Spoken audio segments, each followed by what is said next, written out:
오늘 말씀을 통해 큰 은혜 받으시기 바랍니다. 오후 예배 되면 제가 좀 피곤할까요? 안 피곤할까요? 안 피곤합니다. 왜냐하면 몸은 좀 피곤하지만 오후 예배는 이상하게 제가 편합니다.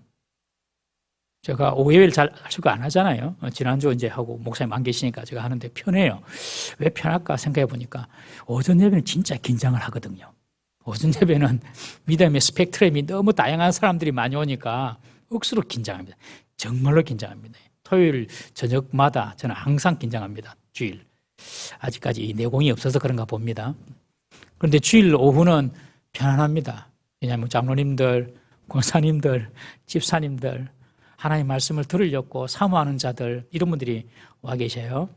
그래서 제가 조금 부족하고 실수해도 알아서 들어주시고, 알아서 이해하시고, 알아서 들어주시고. 오전 예배는 너무 다양하기 때문에 아주 신경을 많이 쓰는데, 오후 예배는 조금 편합니다. 그렇다고 말씀을 소홀히 하게 준비하는 것은 절대 아닙니다. 절대 그건 아닙니다. 그렇지만 제 마음은 좀 편안합니다. 우리가 야고보서를 우리가 지금 이제 지지난주부터 살펴보려고 합니다. 이제 목사님이 이제 부목사님 두 분이 오실 건데, 오시면 이제 오후 예배 그분들 하시고, 또 야고보서를 제가 또 금요 기도 때 또 계속 강의를 이어나갈 생각입니다. 야고보서는 지지난주에 말씀드린 것처럼 핍박을 받는 세상 속에서 믿음을 가진 성도들의 생활이 어떠해야 하는지를 다룬 책이라고 말씀을 드렸습니다. 창세기는 믿음의 시작을 말합니다. 구원의 시작이 어떻게 이루어지는가를 창세기에서 알 수 있습니다. 구원의 시작, 믿음의 시작은요, 하나님의 선택과 순종으로 이루어집니다. 하나님이 부르시죠, 아브라함을. 그리고 그 부르심에 아브라함이 순종합니다. 그래서 하나님의 부르심과 거기에 대한 순종으로 믿음의 시작, 구원의 시작이 이루어지고요. 그리고 로마서는 믿음의 원리, 구원의 원리에 대해서 기록한 책이라고 했습니다. 바로 구원은 오직 믿음으로 구원받는다. 이것을 로마서가 기록하고 있고요. 그리고 야고보서는 믿음으로 살아가는 자들의 삶이 어떠해야 되는가, 구원받은 자의 삶이 어떠해야 되는가, 그것을 보여주는 책이라고 말씀을 드렸습니다. 구원받은 자의 삶은 반드시 행함으로 그 결실을 얻게 된다는 것을 말씀드렸습니다. 그리고 믿음의 결과, 구원받은 자의 결과가 무엇인가? 그것은 요한계시록을 통하여서 알 수 있다고 그랬습니다.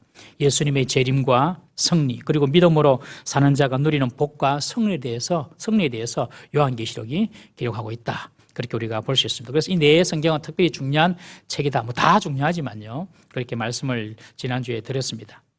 야고보서의 배경은 말씀드린 것처럼 믿는 자들을 박해하는 당시 거대한 로마라는 그 세상, 그 세계가 있습니다. 거대한 로마라는 그 세상 속에서 그 로마가 기독교인들을 박해하고 복음을 박해하는데, 그 속에서 그리스도인으로서 어떻게 살아가야 할 것인지 그것을 교훈하는 책이 바로 야고보서라고 말씀드렸습니다. 오늘날 세상 속에서, 특별히 복음을 박해하는 이 세상 속에서 그리스도인들이 어떻게 살아가야 할지를 보여주는 책이 바로 야고보서다. 그래서 야고보서는 정말 중요한 책입니다. 루터는 이 야고보서를 지푸라기 서신이다, 그렇게 아주 폄하했지만은 절대 그렇지 않습니다. 이 야고보서는 정말로 중요한 책입니다. 박해 중에, 고난 중에 성도가 어떻게 살아가야 될 것인가, 어떻게 믿음을 지킬 것인가, 그것을 말해주는 책이거든요. 여러분, 오늘날 복음의 박해가 있습니까? 자, 지금 복음의 박해를 받고 있다 생각하시는 분 손 한번 들어보십시오. 없습니까? 있지만 좀 손을 못 드시는 분들 계시겠죠. 이래 보니까 제가 쭉 스크린에 보니까 쭉쭉쭉쭉쭉쭉쭉 별로 없네. 몇 분 빼놓고는. 우리가 받는 박해도 가능한 집안에서 이런 그런 박해겠죠. 우리 수준에서. 오늘 기독교를 믿는데도 오늘날 같은 시대에 박해가 있나 이러면서 그렇게 생각하시는데 큰 오해입니다. 그건. 이 지구상에는요, 기독교 복음 때문에 목숨을 내놓고 믿어야 하는 박해가 있는 나라들이 참 많습니다. 4년 새에 전 세계 박해받는 기독교 인구가 4년 새에 1억 4천만 명이 급증했다고 지난 주일 국민일보 신문에 나왔습니다. 1억 4천만 명이 기독교 신앙 때문에 박해받는 자가 되었다는 것이죠. 박해국 1위가 어느 나라겠습니까, 여러분? 박해국 1위. 북한. 작년까지 북한이었습니다. 20년 동안 북한이었습니다. 그런데 올해 순위가 바뀌었습니다. 어느 나라로 바뀌었을까요? 박해국 1위? 네, 중국 아닙니다. 어딜까요? 작년에 무슨 일이 있었죠? 저 나라의 탈레반 정권 어디입니까? 아프가니스탄. 아프가니스탄이 20년 동안 1위를 지켰던 북한을 밀어내고 기독교 박해국 1위로 올해 등극했습니다, 여러분. 탈레반 정권이 지난 8월인가 7월인가요? 그때 정권을 잡고 난 이후에 여러분들 길을 가면서 사람들에게 불신 검문을 합니다. 핸드폰 보자. 그리고 핸드폰을 막 뒤지면서 그 핸드폰 안에 뭐 찬송가가 들어있고 하나님 말씀이 들어있고 그럼 바로 총살시켜 죽여버립니다. 그리고 거리에서 여자들이 다니고 아이들이 다니면 잡아가지고 아이들이 없어진대요. 인신매매도 보내고. 지금 심각합니다. 이 아프가니스탄이. 그래서 올해 20년 동안 1위를 차지했던 그 북한을 물리치고 아프가니스탄이 지금 1위 되어 있습니다. 미얀마, 카타르, 올해 월드컵 있는 나라입니다. 카타르. 이런 이슬람 국가에서 기독교인들 그렇게 지금 박해하고 있습니다, 여러분. 우리가 이렇게 하나님께 예배할 수 있는 건 정말로 큰 은혜입니다. 북한도, 중국도 코로나 때문에 교회를 봉쇄합니다. 중국의 교회는 공산당의 명령을 받아야 되기 때문에 예배를 잘 못 드리고 있습니다. 공산국가는 거의 다 그렇습니다. 여러분, 오늘 이 시대에 기독교 복음 때문에 사람들이 목숨을 내어놓고 박해를 받고 있다는 사실, 정말 아이러니한 것 같지만 사실입니다, 사실. 우리나라의 이 자유가 끝까지 지켜질 수 있도록 여러분 기도해야 될 줄로 믿습니다. 공산주의, 이슬람주의 조심해야 됩니다. 이 두 가지 진짜 조심해야 됩니다. 공산주의, 이슬람주의. 기독교의 적입니다. 기독교의 적. 야고보서를 기록할 당시 로마에 그리고 소아시아 지역에 흩어져 있는 박해받는 그리스도인들에게 야고보가 쓴 편지입니다. 그런 박해 속에서 우리 어떻게 살아야 되겠느냐? 야고보는 우리의 믿음이 우리의 삶 가운데서 성숙하게 드러나야 된다고 강조하고 있습니다. 여러분, 세상 속에서 우리를 박해하는 사람들을 이기는 법은 다른 데 있는 것이 아니라 그들과 다름을 보여주는 것입니다. 세상 속에서 우리를 박해하는 세상 사람들을 이기는 법은 그들과 다르다는 모습, 저 사람은 예수 믿는데 다르다. 기준이 다르고 가치가 다르고 생각이 다르다. 여러분, 다름을 보여줘야지만 세상을 이길 수가 있습니다. 그것이 바로 삶의 성숙이라고 저는 생각합니다. 그래서 야고보서를 삶의 성숙의 차원에서 우리가 살펴보고자 합니다. 야고보서를 통하여서 우리의 믿음의 삶과 그리고 믿음의 질이 더욱더 성숙해지기를 주의 이름으로 축원합니다. 예수님의 육신의 동생이면서 예루살렘 교회의 감독이었던 야고보는 로마와 소아시아 지역에 흩어져 있는 유대파 기독교, 유대인 중에서 기독교인이 되신 분들, 특별히 그런 분들에게 복음을 가지고 있는 그분들이 시련과 박해를 당할 때에 뭐라고 권면했냐면 먼저 기뻐하라. 한번 따라합시다. 기뻐하라. 그리고 뭐라고 했냐면 인내를 온전히 이루라 라고 요구하고 있습니다. 시련과 시험을 당할 때에 성도의 태도에 관한 것이죠. 우리가 시험을 당합니다. 시련을 당합니다. 원망하고 불편할 것이 아니라 기쁘게 여기라는 겁니다. 그리고 그 시련과 시험을 인내하면서 잘 견디라는 것입니다.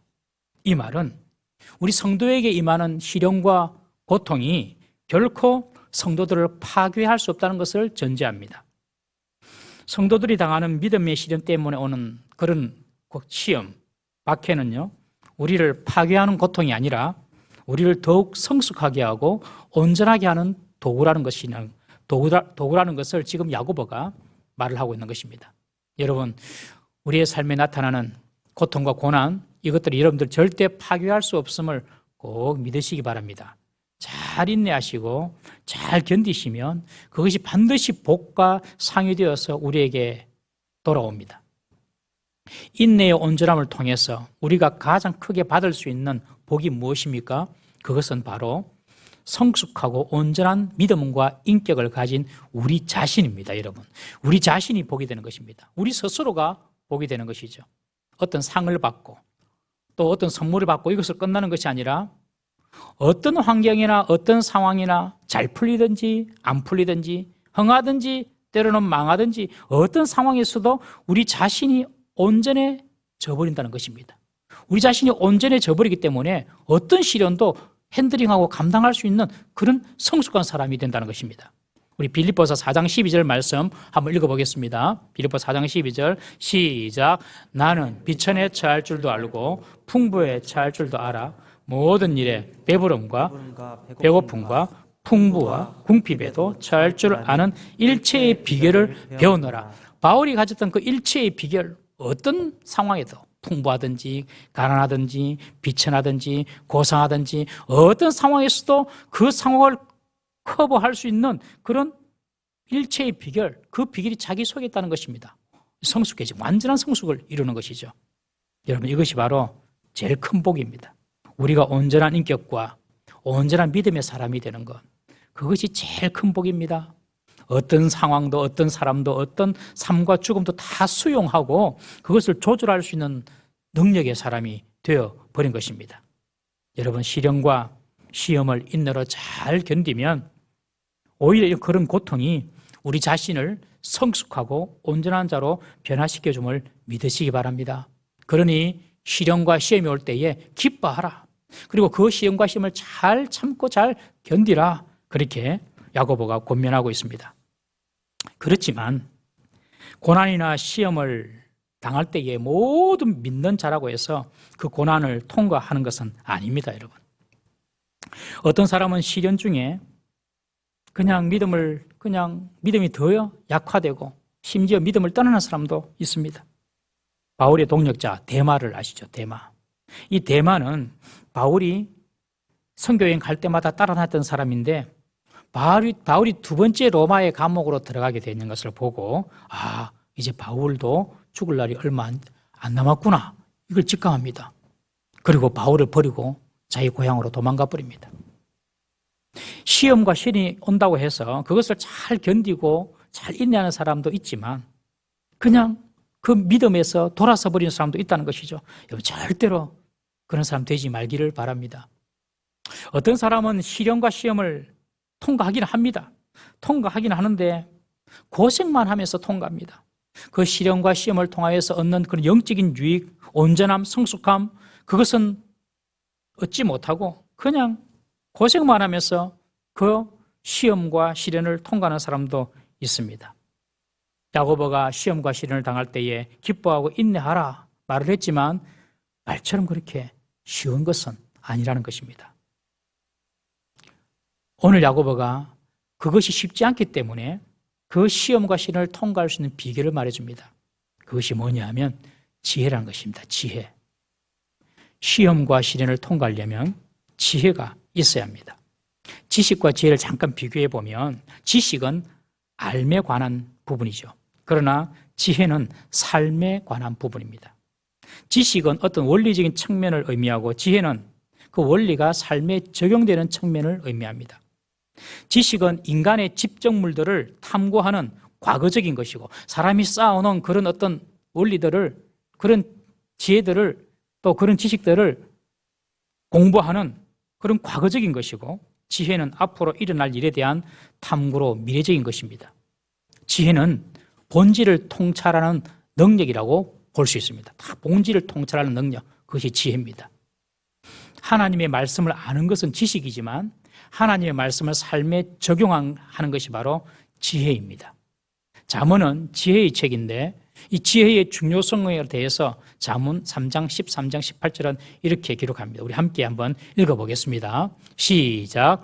지혜를 얻는 자와 명철을 얻는 자는 복이 있나니 이는 지혜를 얻는 것이 은을 얻는 것보다 낫고 그 이익이 정금보다 나음이니라. 지혜는 진주보다 귀하니 내가 사모하는 모든 것으로도 이에 비교할 수 없도다. 그의 오른손에는 장수가 있고 그의 왼손에는 부귀가 있나니 그 길은 즐거운 길이요 그의 지름길은 다 평강이니라. 지혜는 그 얻는 자에게 생명나무라. 지혜를 가진 자는 복되도다. 이렇게 잠언이 지혜를 찬양합니다. 여러분, 지식은요 성실함으로 얻을 수 있습니다. 그러나 진정한 지혜는 하나님께 구해야 얻을 수 있는 것입니다. 학생들이 공부를 잘하는 것은 타고난 머리와 성실함으로 이룰 수 있는 업적입니다. 그것은 지식을 쌓는 일입니다. 대학 입시는 지식을 묻는 시험이지 지혜를 묻는 시험이 아닙니다. 그러나 인생에서는 이런 지식만으로는 부족합니다. 지혜가 있어야 됩니다.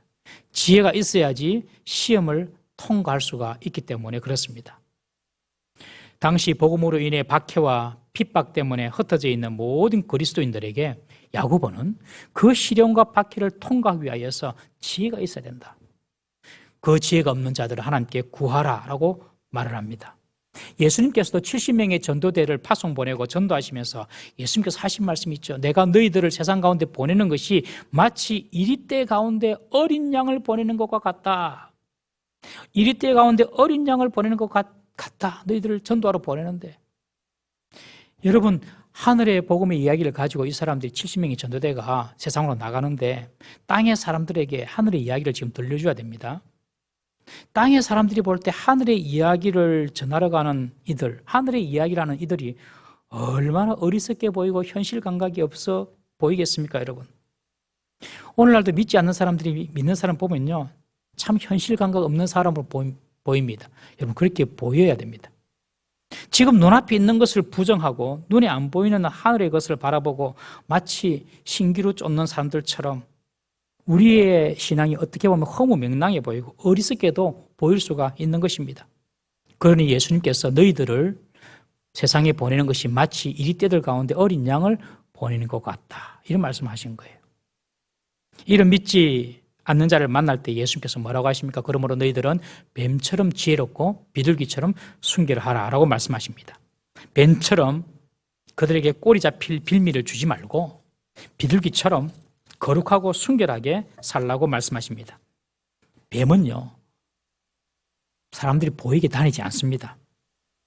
군에 있으면서 뱀을 참 많이 보고 많이 잡아봤는데요. 뱀은 소리 없이, 소문 없이 왔다가 갑니다. 소리가 없어요, 뱀이 움직이는 데는. 뭐 다른 특별한 뱀들 빼놓고는요. 소리 없이 왔다가 그냥 갑니다. 그리고 뱀은 보호색이 있어서 자신을 철저히 주변의 색과 깔맞춤을 합니다. 뱀에게 물리는 대부분의 경우는 사람들이 뱀이 있는 줄도 모르고 뱀을 밟거나 건드려서 물리는 것이지 뱀이 사람을 먼저 물라고 오는 경우는 거의 없습니다. 그만큼 뱀은 조용하고 드러내지 않습니다. 별로 허점이 없다는 것이죠. 너희들도 세상 가운데 그리스도로 살려면 이렇게 뱀처럼 지혜로워라. 예수님께서 그렇게 말씀하십니다.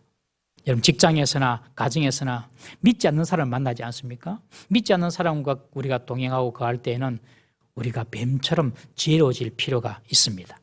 그래서 신앙에 대해서 절대로 꼬투리 잡힐 일을 하면 안 되는 것이죠. 세상 사람들은 꼭 성도들을 걸고 넘어질 때에 하는 말이 교회 다니는 사람이 저라나 이런 식으로 말을 하기를 좋아합니다. 그 소리가 다 맞는 말은 아니지만 그래도 우리는 그런 소리 듣지 않도록 뱀처럼 지혜롭게 행동할 필요가 있는 것입니다. 지혜가 없는 자는 미련한 자입니다. 미련한 자는 시험을 통과할 수도 없고 인내를 통하여서 온전한 성숙과 복도 받을 수가 없는 것입니다.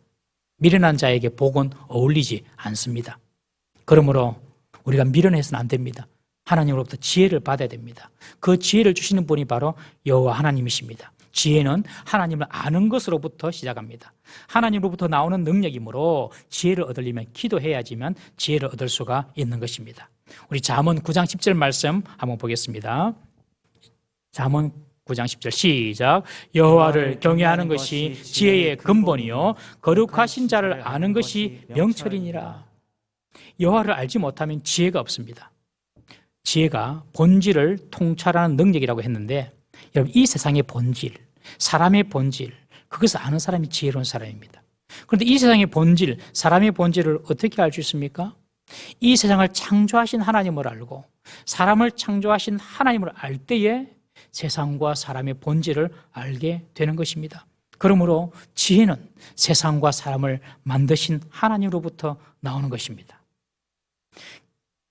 지혜가 없다면 우리는 지혜를 달라고 하나님께 기도해야 합니다. 그래서 야고보가 시련과 박해를 당하고 있는 성도들을 향하여서 지혜를 가져야 되고 지혜가 없으면 하나님께 구하라고 말을 합니다. 믿음의 시련을 만나고 고난과 박해를 당할 때에 성도가 힘쓸 것은 지혜를 구하는 기도인 줄 믿으시기를 바랍니다. 고난이 와도 시련이 와도 기도하지 않아요. 고난이 와도 시련이 와도 지혜를 구할 생각하지 않아요. 그것은 정말로 그 고난의 터널을 그냥 생살로 그냥 통과하는 것입니다. 마치 18세기 마취약이 없는 그 시절에 수술하려면 어떻게 하냐면 옛날에는 간호사들이 다 남자였습니다. 남자들이 팔다리 다 목 다 잡고 그냥 생사를 째는 것입니다. 기도 없이 지혜 없이 고난과 고통을 통과하는 것은 이렇게 온몸으로 그냥 고통을 느끼면서 통과하는 것입니다. 백이 될 사람이 얼마나 되겠습니까? 그러니 지혜를 달라고 기도해야 하는 것입니다. 어떻게 보면 기도는 영적인 몰핀 주사와도 같은 것입니다. 우리가 기도할 때에 힘이 생기고 용기가 생기고 기도할 때에 하나님께서 피할 길도 보여주시고 기도할 때에 시련과 그리고 핍박을 통과할 수 있는 지혜도 주시고 무엇보다도 시련 중에 기도할 때에 왜 하나님께서 이런 시련 가운데 나를 두셨는가? 하나님의 의도와 하나님 뜻을 알 수가 있는 것입니다. 욥이 그랬지 않습니까? 처음에 욥에게 닥친 그 시련을 욥은 도저히 이해하지 못합니다. 그러나 끝까지 하나님과 씨름하면서 그는 고백합니다. 내가 지금까지 하나님에 대해서 귀로만 들었던데 이제는 내가 눈으로 본다. 이 모든 일의 주권, 이 모든 일을 통치하시는 분이 하나님이시다. 이런 고백을 하지 않습니까? 그러므로 우리들은 시련과 고난이 있을 때 하나님께서 그것을 기도하라는 사인 줄 알고 기도의 자리로 나오시기를 주의 이름으로 축원합니다.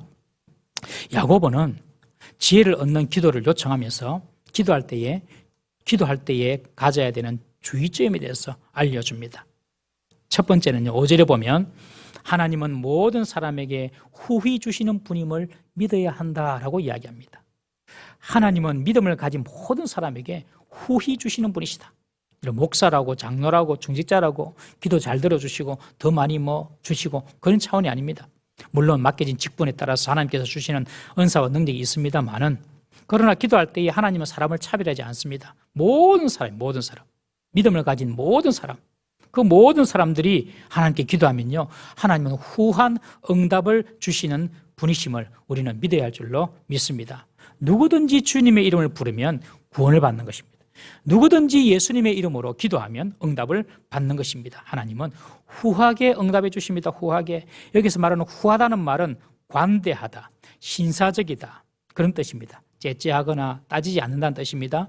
하나님의 마음은 우리가 기도하는 것에 대해서 늘 관대하고 신사적으로 응답하십니다. 그리고 우리가 기도하는 것보다 더 큰 것들, 더 많은 것들 주시고자 하는 것이 후히 주시고자 하는 것이 하나님 아버지의 마음입니다.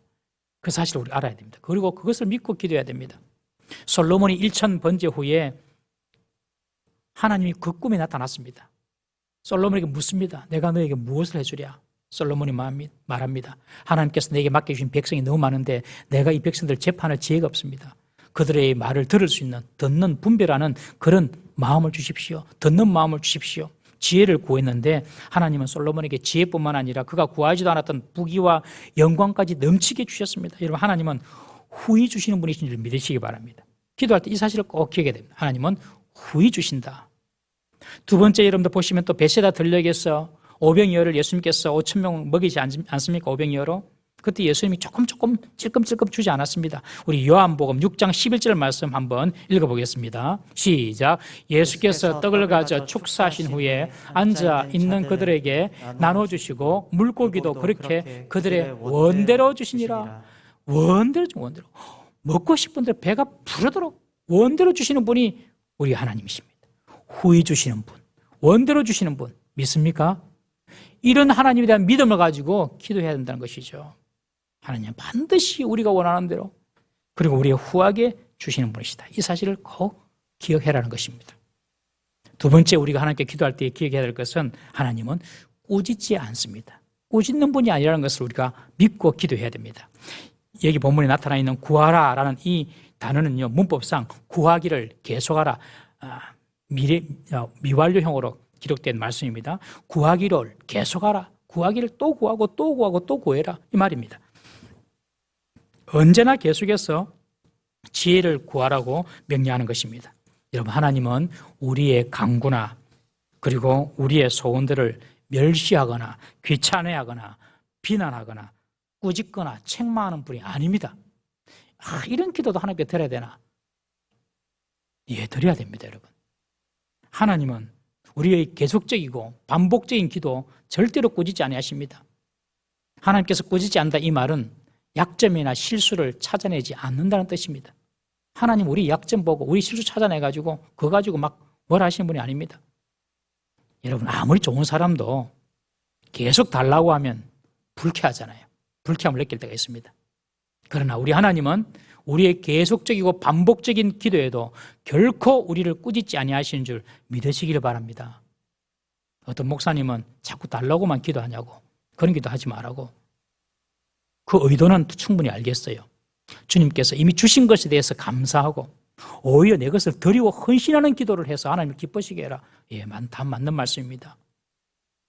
그러나 우리가 드릴 수 있는 것은요, 먼저 하나님께 받아야 합니다. 하나님은 후히 주시는 분이십니다. 먼저 우리가 받아서 하나님께 드리는 것입니다. 후히 주시는 하나님을 내가 경험해야지 나도 누군가에게 후하게 줄 수 있습니다, 여러분. 사람은 받지 아니하면 줄 것이 없어요. 내가 받아야지 줄 수가 있는 것입니다.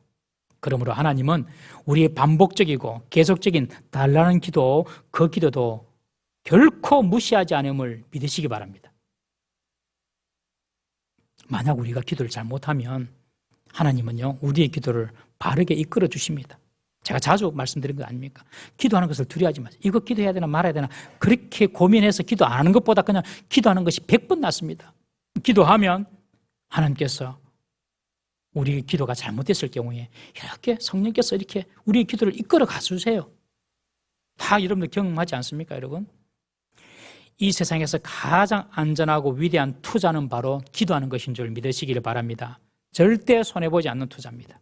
기도를 많이 심으시는 우리 성도님들 되시기를 바랍니다. 특히 우리 청년들 어릴 때부터 기도를 자꾸 심어야 됩니다. 기도 통장을 많이 만들어줘서 그 기도 통장에 기도를 많이 심어야 됩니다. 기도는 약속 의무와 같아서 때가 되면 현금같이 응답으로 현실화될 줄 믿으시기 바랍니다. 기도 시간에 기도 열심히 해야 됩니다. 개인적으로도 기도해야 되고요. 특별히 우리 교회에서 있는 공적인 기도 시간, 새벽 기도도 그렇고 금요 블레싱 기도도 그렇고 우리 특히 청년들이 좀 기도를, 우리 다음 세대들이 주일학교 때부터 초등학교 때부터 기도해야 됩니다. 기도. 하나님께서 때가 되면 다 응답하십니다. 기도 시간에 기도하는 것을 마치 적금 붓는다고 생각을 하시고 계속 기도하시기 바랍니다. 그러면 주님께서 반드시 하나님의 때에 응답을 해 주십니다. 그러므로 주님은 꾸짖지 않으심을 믿고 계속해서 기도하라. 하나님은 절대로 우리를 꾸짖는 분이 아니다. 이 사실을 기억하고 기도하는 것이 중요합니다. 세 번째로 기도할 때 기억해야 될 것은 조금도 의심하지 말고 믿음으로 구하라는 것입니다. 믿음으로 구하라. 지금 야고보가 말하는 이 의심하지 말고 라고 말하는 그 대상들은요, 비그리스도인들이 아닙니다. 비그리스도인들에게 의심하지 말고 기도하라 이 말 하지 않습니다. 2절에 보면 야고보는 이들을 형제라고 부르지 않습니까? 즉 믿는 형제에게 지금 말을 합니다. 믿는 형제에게 의심하지 말라 지금 그렇게 말을 합니다. 여러분, 믿음을 가졌다고 하는데 교회는 나오고 기도는 한다고 하는데 의심합니다. 그런 기도 드리지 말라는 것입니다. 믿음 없는 기도는 하나님께 anything, 어떤 것도 받을 수 없다. 하나님께 받을 기대를 하지 마라. 지금 그렇게 말을 하고 있습니다. 우리들의 기도는 어떻습니까? 여러분들의 기도에 믿음으로 합하는 기도를 드리고 있습니까? 어떻습니까? 우리가 기도할 때 의심하지 말아야 될 것 두 가지로 제가 생각을 해봤습니다. 첫 번째, 우리가 기도할 때 의심하지 말아야 될 것 두 가지. 첫 번째는 후히 주시고 응답하시는 하나님의 성품에 대한 믿음을 의심하지 말아야 됩니다. 아까 말씀드린 것처럼 하나님은 후히 주신다. 반드시 하나님은 응답하신다. 이 사실을 의심하면 안 됩니다. 이것이 바로 우리가 기도할 때 가져야 될 중요한 전제입니다. 기도하면 하나님은 반드시 응답해 주신다. 믿습니까?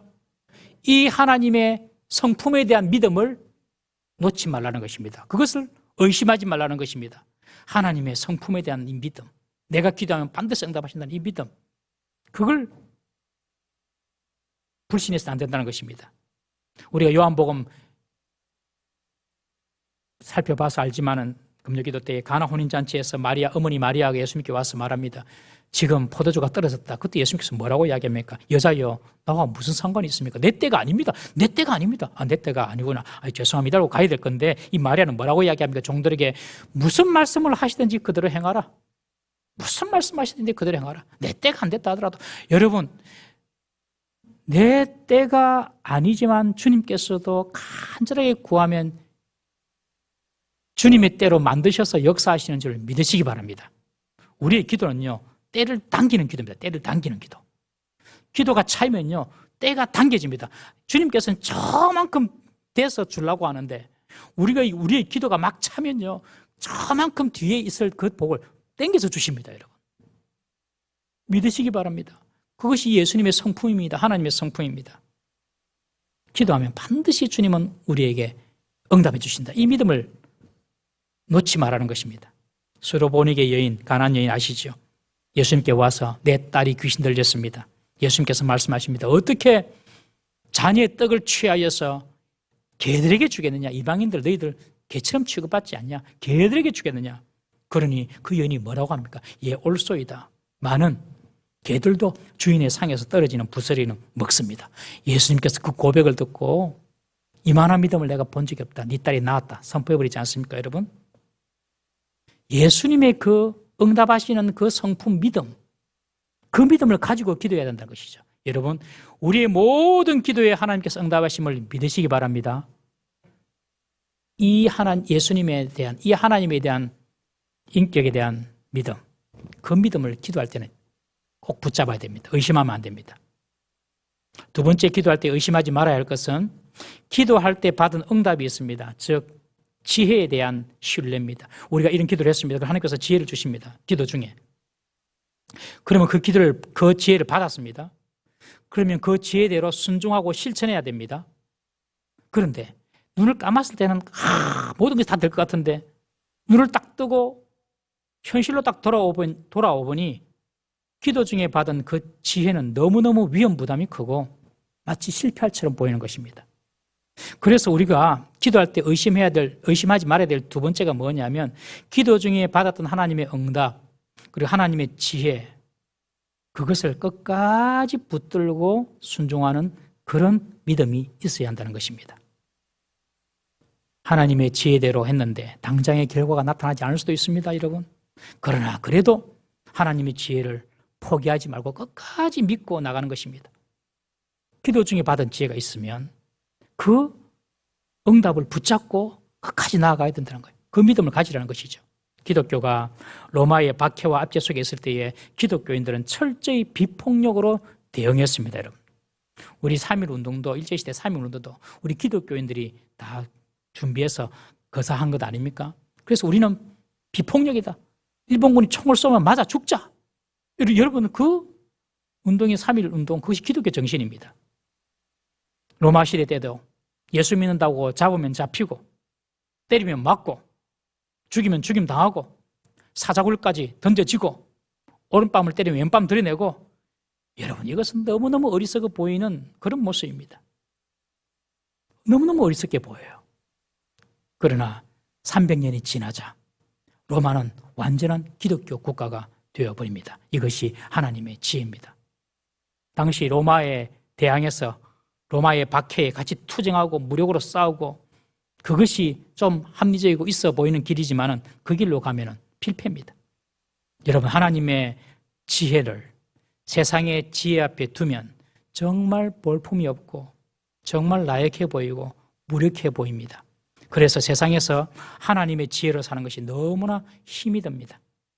그러나 하나님의 지혜가 반드시 역사하실 것을 믿고 끝까지 인내하며 순종하라고 야고보는 권면하고 있는 것입니다. 우리가 기도할 때 기억해야 될 것, 꼭 믿어야 될 것, 하나님은 반드시 후회 주시는 분이시다. 그리고 하나님께서 기도 중에 주신 그 지혜의 응답은 반드시 승리하고 이기는 길이다. 하나님께로부터 받은 그런 지혜를 포기하지 말고 끝까지 지켜나가는 것입니다. 그런데 이런 믿음이 없는 자를 성경은 두 마음을 품은 가진 자다. 그래서 바다 물길 같아서 정함이 없다. 이 야고보가 본 바다는 바로 갈릴리 바다입니다. 이 갈릴리 바다 형편을 잘 알 겁니다. 갈릴리 바다는 높은 고원으로 둘러싸인 분지에 있는 호수입니다. 그러므로 갈릴리 바다에는 항상 바람이 작은 바람, 큰 바람 항상 붑니다. 갈릴리 바다의 파도는요, 항상 칩니다. 항상 파도가. 고요할 날이 없습니다. 그 말이 정함이 없다는 뜻입니다. 고요할 날이 없는 이 갈릴리 바다처럼 하나님의 지혜를 믿지 못하고 그렇게 믿음 없이 드리는 기도, 두 마음을 품는 기도는 정함이 없는, 고요함이 없는 그런 기도다. 이 두 마음이라는 헬라어의 원뜻은 마음이 나누이다 뜻입니다. 마음이 나누이다. 마음이 나누이다.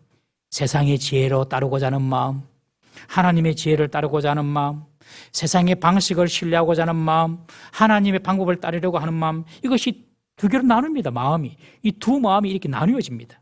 두 마음으로 나누어집니다. 이런 사람은 그 마음에 고요함이나 정숙함이 없다는 것입니다. 예수를 믿다 보면 세상 지혜는 아닌 줄 압니다. 그렇다고 하나님의 지혜를 따르자고 하니 너무 비현실적인 것 같아서 머뭇거리고 갈등하는 모습이 우리의 모습입니다. 그렇지만 그때에도 하나님의 지혜를 전적으로 신뢰하고 순종하라는 것입니다. 여러분, 하나님의 지혜는 세상의 지혜와 상충되는 부분이 참 많습니다. 전도도 보십시오. 우리 지혜는, 세상의 지혜는 뭐 그렇게 힘들게 사람들이 나가서 전도할 필요 있나 이렇게 생각하죠. 그냥 하나님이 그냥 한번 손이 나타나가지고 다니엘 시대 때처럼 한번 싹 역사하면 바로 모든 것이 끝나버리는데 이 세상 지혜입니다. 우리 고린도전서 1장 21절 말씀 한번 읽어보겠습니다. 시작. 하나님의 지혜에 있어서는 이 세상이 자기 지혜로 하나님을 알지 못하므로 하나님께서 전도에 미련한 것으로 믿는 자들을 구원하시기를 기뻐하셨도다. 전도가 세상이 보기에는 미련하게 보입니다만 그것이 바로 하나님의 지혜라는 것입니다. 무슨 말이냐? 성도들이 복음을 들고 나가서 복음 전가하는 모습을 보고 하나님이 너무너무 기뻐하신다는 겁니다. 하나님이 너무너무 기쁘다. 내가 뭐 효율성 떨어지겠죠. 하나님이 하는 거고. 그러나 그것이 너무 기쁘다는 거예요.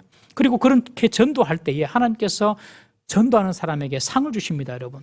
만약 하나님이 다 전도해버리면 누가 상 받겠습니까, 여러분? 그래서 이렇게 세상의 지혜와 하나님의 지혜는 완전히 다릅니다. 세상이 볼 때는 미련하게 보입니다, 여러분. 그러나 하나님의 지혜에 길이 있고 답이 있고 성리가 있는 것을 믿으시길 바랍니다. 초상집에 가고 싶겠습니까? 잔치집에 가고 싶겠습니까? 잔치집에 가고 싶죠. 다 기쁨이 있는 잔치집에 가고 싶겠죠. 그러나 솔로몬은 전도서에서 뭐라고 말합니까? 잔치집보다 초상집에 가라. 그것이 더 지혜롭다. 그렇게 말을 하지 않습니까, 여러분? 세상의 지혜와 다른 것이죠, 여러분. 학생이 주일날 예배 안 드리고 한자도 공부하는 것이 원하는 대학에 가는 세상의 지혜입니다. 돈을 벌어 구제하고 섬기고 헌금하고 남을 돕는 것보다도 차곡차곡 쌓아 나가는 것이 부자 되는 세상의 지혜입니다. 내가 낸데 하면서 사람들 위해 군림하려 하고 자기를 주장하는 것이 사람을 지배하고 사람을 이끄는 지도력이다. 그렇게 세상에서는 말합니다. 예수님처럼 겸손하고 온유하면 무시당하고 그냥 꽂아놓은 보리촉처럼 그렇게 투명인간 취급받는데 이것이 바로 다 세상의 지혜입니다. 사랑하는 성도 여러분, 우리는 세상의 지혜가 아니라 하나님의 지혜를 선택하고 그 하나님의 지혜가 반드시 역동하고 역사하신 줄 믿으시기를 바랍니다. 기도할 때에 받은 그 지혜, 세상에 가져나가면 세상에서는 미련하게 보이지만 여러분, 그 지혜가 정말로 사람을 살리고 하나님 뜻을 이루는 지혜가 되는 것입니다. 우리가 교회 문 밖에 나가면 여러분들, 교회 문 밖에 나가는 순간부터 세상의 지혜가 기다리고 있습니다. 그래서 하나님의 지혜에 대해서 의심을 품게 합니다. 우리 사랑하는 동부삼계 성도님들은 어디서든지 어떤 상황에서라도 늘 하나님께서 주신 지혜로 그 지혜를 붙잡고 승리할 수 있기를 주의 이름으로 축원합니다. 세상에 살아갈 때에 성도들이 어떻게 해야 하는가? 야곱의 권면은 너무너무 현실적이고 실제적입니다. 아주 야곱의 권면은 실제적입니다. 이런 세상의 지혜와 하나님의 지혜 가운데서 우리가 하나님의 지혜를 선택하며 살아가야 합니다. 오늘 야고보는 시험을 이기는 지혜를 강구하도록 우리에게 기도를 요청합니다. 시련이 왔습니까? 시험이 왔습니까? 어려움이 있습니까? 그때는 기도하라는 하나님의 뜻입니다. 반드시 기도 자리에 나와야 됩니다. 그리고 그 기도를 통하여서 이 시련과 환난을 이기는 지혜를 얻도록 우리가 하나님께 간구해야 될 줄로 믿습니다. 2022년도 우리의 무릎이 더 강해지는 해가 되기를 주의 이름으로 축원합니다. 지금까지 내 지혜대로 내 방식대로 살아왔지만 이제 남은 우리 인생은 하나님의 지혜를 구하며 하나님이 주시는 복을 구하며 살아가십시다. 우리 가운데 어떤 시련과 어떤 시험이 있더라도 그것이 결코 우리를 파괴할 수 없다. 꼭 기억하시고 기쁨으로 받아들이시고 인내함으로 온전함을 이루시고 기도함으로 지혜를 받아서 그 과정을 통과한다면 하나님은 우리에게 온전하고 구비하여서 부족함이 없는 복의 복을 주실 줄로 믿습니다.